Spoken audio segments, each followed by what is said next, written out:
synergie des syndicats des enseignants de la République démocratique du Congo a tenu le samedi 13 août 2022 l'Assemblée générale d'évaluation de l'année scolaire 2021-2022 avec les enseignants de Kinshasa. 3 aspects étaient concernés par cette évaluation, à savoir l'évaluation pédagogique et administrative, l'évaluation des promesses du gouvernement faites aux enseignants à travers les protocoles d'accord de Bibois et l'addendum de Mbouela Lodge de novembre 2021 et l'évaluation des directives du ministre en rapport avec la rentrée scolaire. En ce qui concerne l'évaluation pédagogique et administrative, les enseignants réunis en Assemblée générale ont fait les constats suivants. L'année scolaire 2021-2022 avait connu une grève des enseignants de près de 2 mois. Cependant, les calendriers scolaires n'avaient pas été aménagés, impactant ainsi négativement à la qualité de l'enseignement. Les enseignants n'ont pas réussi à dispenser toutes les matières inscrites dans le programme. La date de la clôture de l'année scolaire dépendait d'une école à l'autre, dans un cafouillage indescriptible. La chasse intempestive des élèves du secondaire, dont les parents étaient incapables de payer les frais, dits frais d'appui, aux besoins des enseignants, forçant ainsi beaucoup d'enfants à abandonner les études après 2 ans d'espoir suscité par la gratuité de l'enseignement. L'application d'une gratuité à double vitesse dans l'indifférence totale du ministre des tutelles, car, une fois de plus, les parents ont payé les frais de motivation aux primaires dans certaines écoles des grandes villes du pays. L'évaluation ENAFEB sanctionnant la fin du niveau primaire a été prise en charge par le Trésor public pour tous les enfants du régime public et privé, à la grande satisfaction des parents et des acteurs éducatifs. Les évaluations TENASOSPE, examens d'État, ont été prises en charge par les parents d'élèves, contrastant avec la réforme sur la gratuité de l'enseignement prônée par le président de la République. La non-conformité des pièces scolaires, en l'occurrence les bulletins brouillons, les nouveaux bulletins, le bulletin carton, avec des maxima différents et des matières différentes. La désactivation de plusieurs enseignants et des mises en place clientélistes et politisées des gestionnaires sous proverbe au préjudice du fonctionnement harmonieux des écoles. Le non-paiement des primes des inspecteurs et autres intervenants au TENAFEB 2020, 2021, 2021-2022. Ces constats démontrent les dysfonctionnements sans précédent que connaît notre système d'enseignement. En ce qui concerne les promesses faites par le gouvernement aux enseignants de la République, le gouvernement s'était engagé à appliquer au cours de l'exercice budgétaire 2022 les projets de barème salarial devant prendre en compte le 2e et le 3e palier de Bibois avec tension salariale de 1 à 10 dans le souci de mettre définitivement fin à la problématique des zones salariales. Accorder les frais de fonctionnement au prorata de la taille du nombre de classes que regorge une école. Accorder une prime de gratuité aux enseignants de l'école primaire. Signer la grille barémique des primes des inspecteurs et agents de l'inspection générale de l'EPST.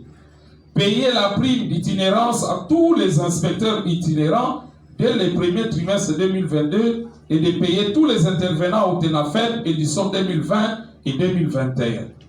Catégoriser les grades des inspecteurs conformément à l'ordonnance 231 du 15 août 1991.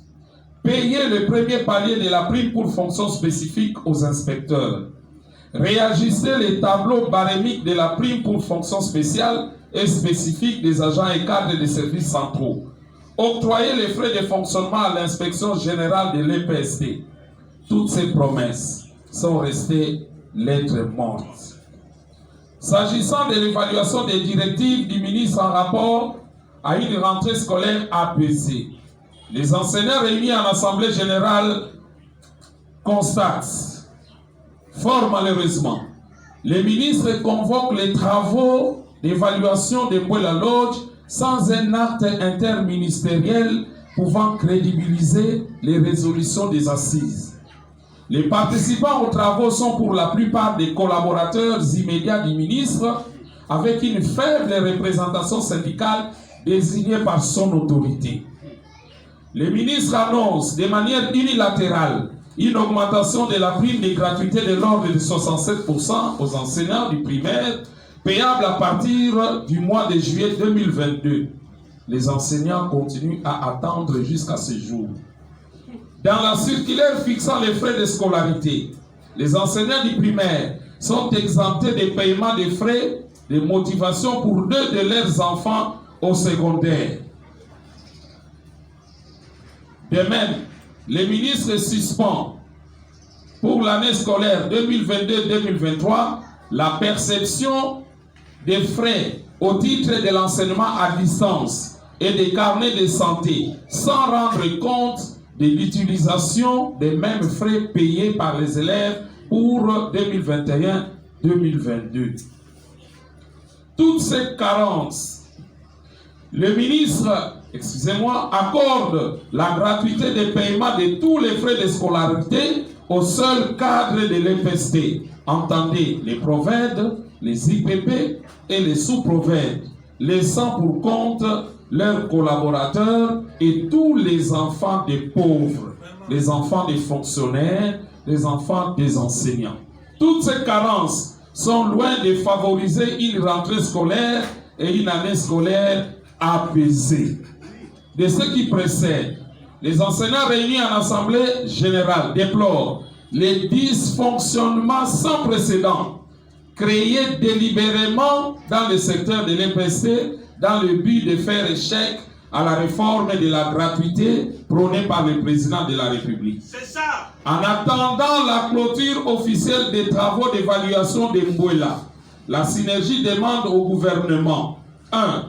De suspendre illico presto la retraite cavalière imposée aux enseignants de la République et d'appliquer la procédure légale de mise à la retraite en cours dans notre pays.